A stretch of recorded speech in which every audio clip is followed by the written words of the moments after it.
हरे हरे हरे राम राम राम हरे हरे हरे कृष्णा कृष्णा कृष्णा हरे हरे हरे राम राम राम हरे हरे।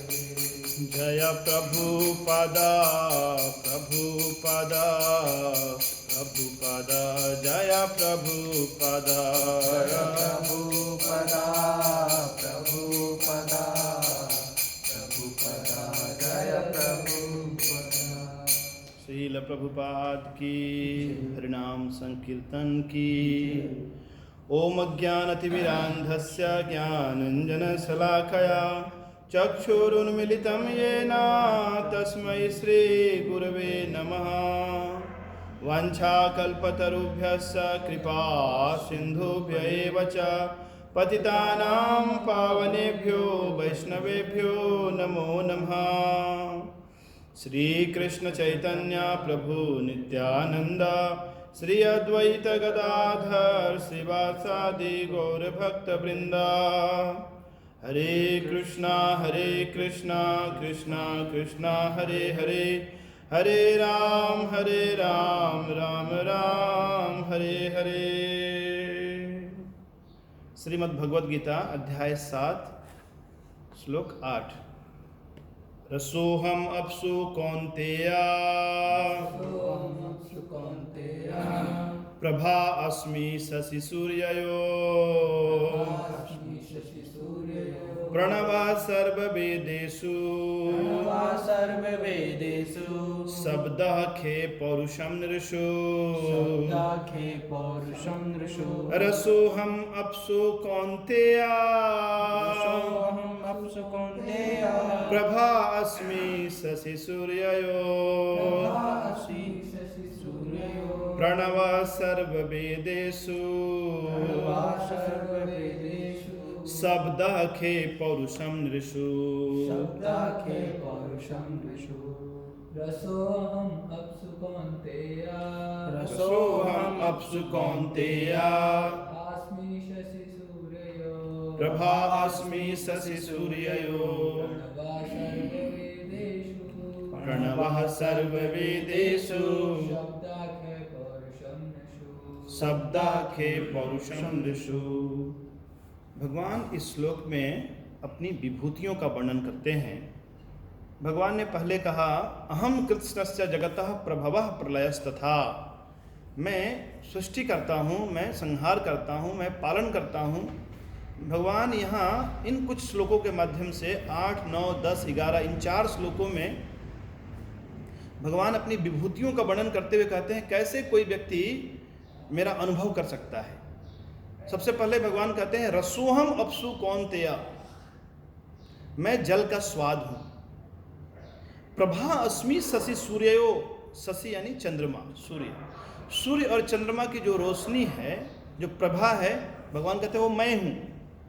प्रणव सर्व वेदेषु, वेदों में जो प्रणव है, ओमकार की जो ध्वनि है वो भगवान से अभिन्न है। शब्दः खे पौरुषम नृषु, जो शब्द है, साउंड, आकाश में जो शब्द है वो, क्योंकि आकाश उत्पन्न कैसे हुआ है? शब्द से उत्पन्न हुआ है। शब्द सबसे सूक्ष्म तत्व है।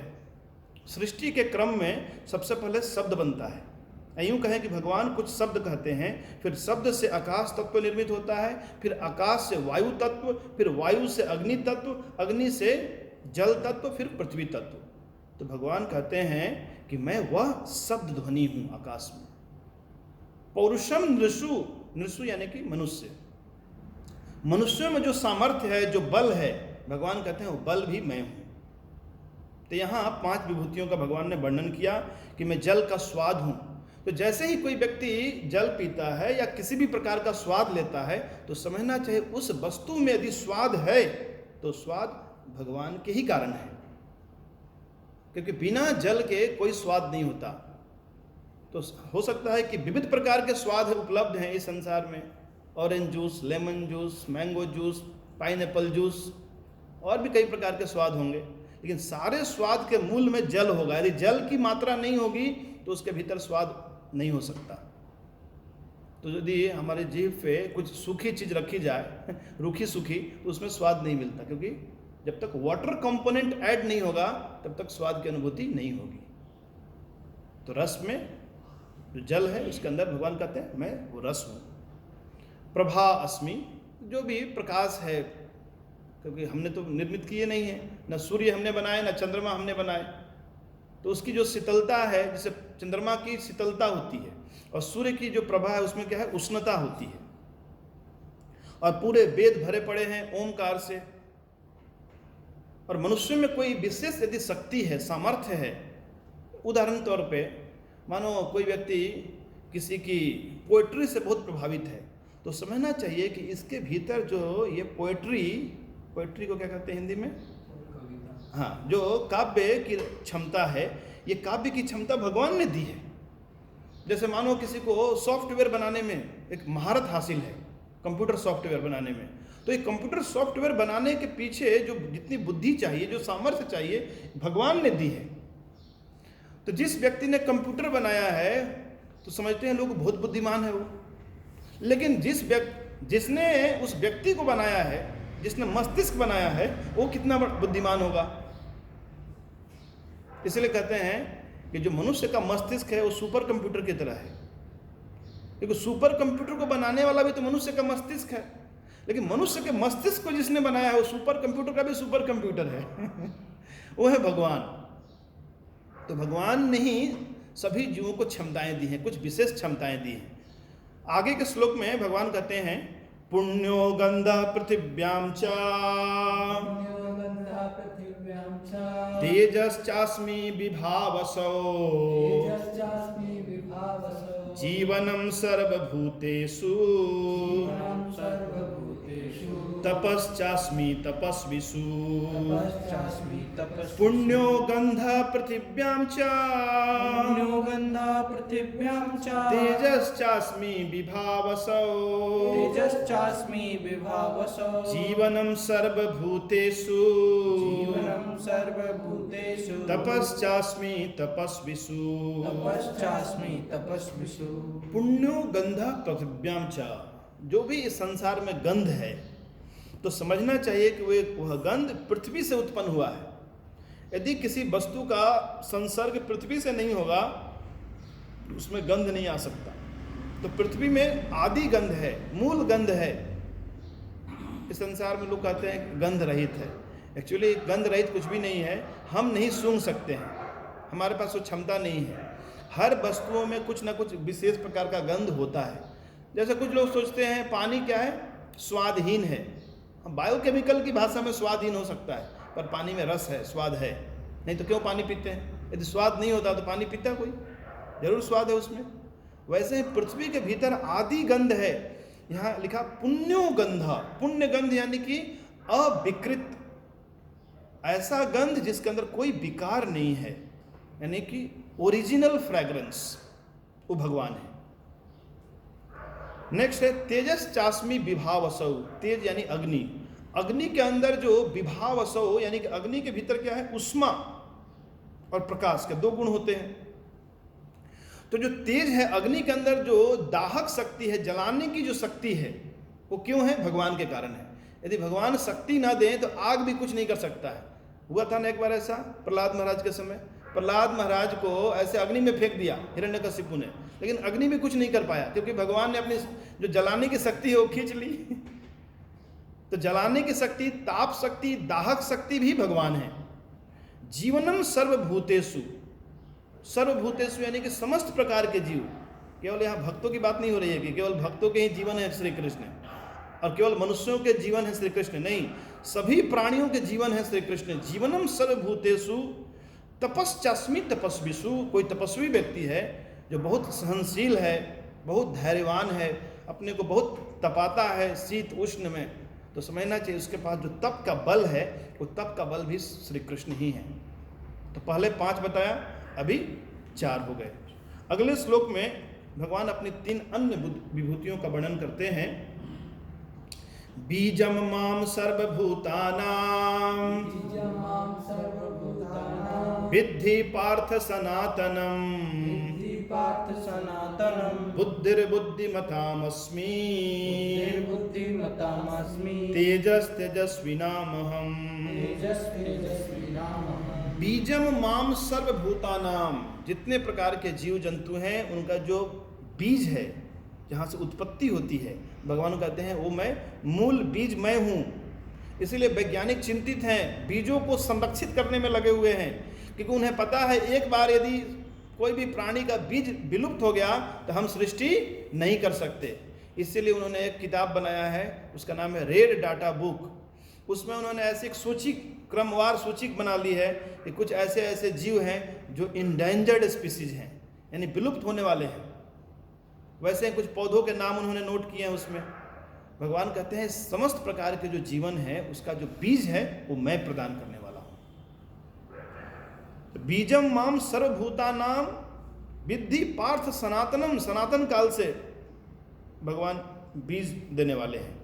बुद्धिर्बुद्धिमताम अस्मि, कोई कितना भी बुद्धिमान व्यक्ति क्यों ना हो, उसकी बुद्धि भी भगवान है। यदि भगवान उसको बुद्धि प्रदान ना करें वो व्यक्ति कुछ नहीं कर सकता है। तो किसी भी व्यक्ति को गर्वित नहीं होना चाहिए कि मैं दूसरों से ज़्यादा बुद्धिमान हूँ। यदि इसलिए प्रभुपाद जी कहते हैं यदि किसी को नोबेल प्राइज़ देना है तो कृष्ण को नोबेल प्राइज़ देना चाहिए, क्योंकि कृष्ण ही ने बुद्धि बनाई है। यदि वेट लिफ्टिंग में किसी को ओलंपिक में मेडल मिलता है ना, गोल्ड मेडल, तो किसको देना चाहिए? श्री कृष्ण को देना चाहिए हमेशा के लिए, क्योंकि उन्होंने गोवर्धन पर्वत उठाया। कोई ऐसा आज तक कोई ऐसा रेसलर नहीं है जो ऐसा कुछ कर सके। और बुद्धि के मामले में भगवान ने आधे घंटे में भगवत गीता का संदेश दिया और लोगों को जीवन लग जाते हैं भगवत गीता के संदेश को समझने में। तो श्री कृष्ण कितने बुद्धिमान हैं। तो श्री कृष्ण कितने बुद्धिमान है वो बात तो सर्वविदित है, लेकिन भगवान कहते हैं यदि इस संसार में भी कोई बुद्धिमान व्यक्ति है तो उसकी बुद्धि मैं हूं, मेरी शक्ति से है उसकी बुद्धि इतनी सक्रिय है। तेजस तेजस्वी नाम हम, कोई बहुत ही तेजस्वी व्यक्ति है, प्रभावशाली व्यक्ति है, तो उसके पीछे भी श्री कृष्ण की शक्ति क्रियाशील है। अगले श्लोक में भगवान अपने अन्य दो विभूतियों का वर्णन करते हैं। बलम बलवताम चाहम कामराग विवर्जितम धर्मा विरुद्ध भूतेषु कामो अस्मि भरतर्षभा। बलम बलवताम चाहम कामराग विवर्जितम धर्मा विरुद्ध भूतेषु कामो अस्मि भरतर्षभा।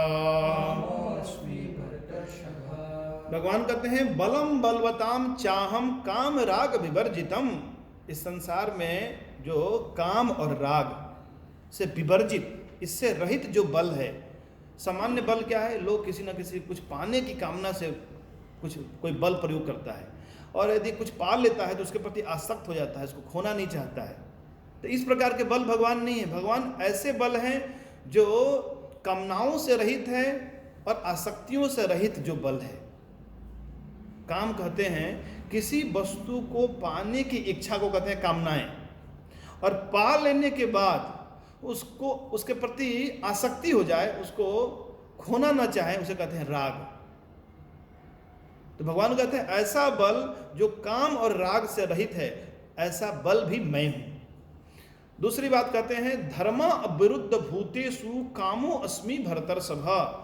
ऐसा काम, ऐसा यौन क्रीड़ा जो धर्म के विरुद्ध नहीं है, यानी कि धर्म के अनुकूल ऐसा यौन क्रीड़ा जिससे संतान उत्पत्ति होती है, वंश की वृद्धि होती है, तो ऐसे जो काम क्रिया है वो भी भगवान कहते हैं मैं हूं।